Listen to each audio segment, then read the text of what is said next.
live, I'm always waiting for that little blue button. I heard the noise in my ear, and I always wait for it to disappear, so I see the live thing, and there it is. Hey there, friends, Magic Brad, Synergy Cafe, and I've got my friend Preston on the air again. I look a little tired because I've been driving. We're in Minneapolis now. I've been driving from Asheville. Oh, my God. But long ways to drive. I'm traveling. Yeah, you are. So here's the topic for today, Preston. It's where would you travel if it wasn't about money, if it was totally funded? Where would you go? Where would you go personally? I don't know. That's a good question. Roatan. Roatan, I would, because I would love to spend 2 weeks there without working. See, that's the key. Because last time I was there, I worked the whole time. I missed my flight the first day, so I couldn't get there until 2 days later. So I only had 3 days as opposed to 5. So I only got a half hour of vacation time. Me and a buddy went to Hawaii for a week once, and we rented a car, and it got we parked in the wrong spot, and it got booted the very first day, and it took us like 4 days to try and get our car out of the place. Now, if money wasn't an object and I would want to travel, I'd probably go to New Zealand.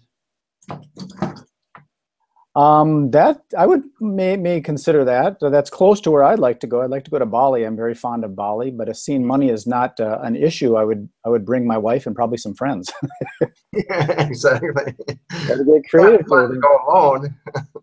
Yes, if money wasn't an object, what I'd do is I'd bring a whole bunch of people and I'd charge them like $100 to come with. I'd bring all the Mexicans and have them come to America. No. Well, if money wasn't an object, I could take my whole entire family plus their families and their families and go. So what do you like about New Zealand? I don't know. I've always had an affinity for it. I think just because of the mountains, you know, obviously because I grew up in Minnesota just like you, the 4 seasons, and it's just the mountains there are just absolutely gorgeous. I don't know. And then of course the Lord of the Rings came out and everything's in New Zealand. You're like, wow, that would be really cool just to be out there, you know. So yeah, when I think of New Zealand, I actually think of the reef. Yeah, the reefs are there. You're talking about the mountains and the forests and stuff. Yeah, the mountains and forests, but of course the oceans, of course. But it's just I don't know. It just has that color that just stands out, and it's like, wow, I just want to see it once in my lifetime. And I have friends that live in New Zealand. Actually, I had a transfer student that went to my high school that actually was from New Zealand, so maybe that's why I have an affinity for it. But it is an interesting question, you know, because it's interesting because if money is not the issue, do you have the time to go? Right. If you if tomorrow someone said, hey, you can come to New Zealand, all you got to do is get to the airport and it's all free. Would you be able to go tomorrow?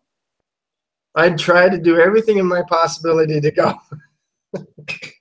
So that's interesting because I think a lot of people are time broke as well as financially broke. If someone has a regular job, they would not maybe they go talk to their boss and go, oh my God, I got this week in New Zealand and could I please get off? And they go, no, you can't get off. We've got 3 meetings this week. So interesting. Yeah, and I would love to learn how to scuba dive too, you know. It sounds so fun to be able to, I mean, I know how to snorkel and those things, but man, to go actually underneath water more than, 10 feet would be kind of cool. Well, I looked into it because I had some interest in it too, and when I realized that when you get to a certain level, it's actually cold water, and the possibility of your lungs imploding and stuff, I just started losing interest in it. Well, they have these guys going down like 100 feet, and I'm like, okay, I don't know if I could do that. Oh, those free divers that you guys got going on in Roatan there. They go up to 400 feet. I know. Listen to those guys. They say that their lungs kind of crush up, and it's like sort of like ecstasy as they come up and they reinflate or something. That's not my kind of.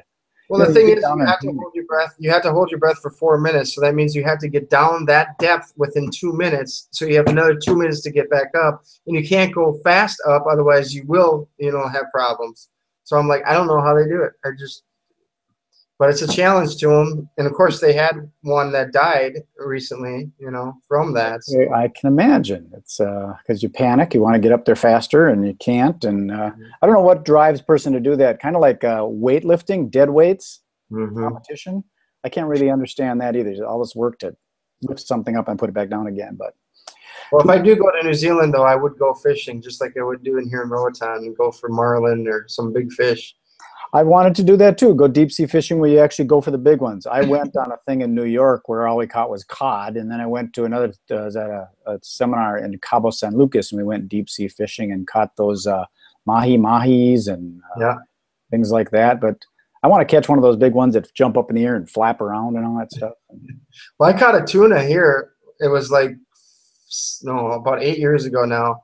We took a charter, and it was funny because it was a team of our mission team that went, and we did a charter boat, and we went out there, and everything was fine. All of a sudden, the charter boat died. So we're in the middle of the ocean, and no one can rescue us. So that was an interesting experience. But by that, I did actually catch 2 tuna. My friend actually caught a barracuda, and then as he's pulling it in, he feels a big pull. He's like, oh, man, I bet you a shark just got it. We found out that something ate it. We think it's another barracuda, and all that came out was the head.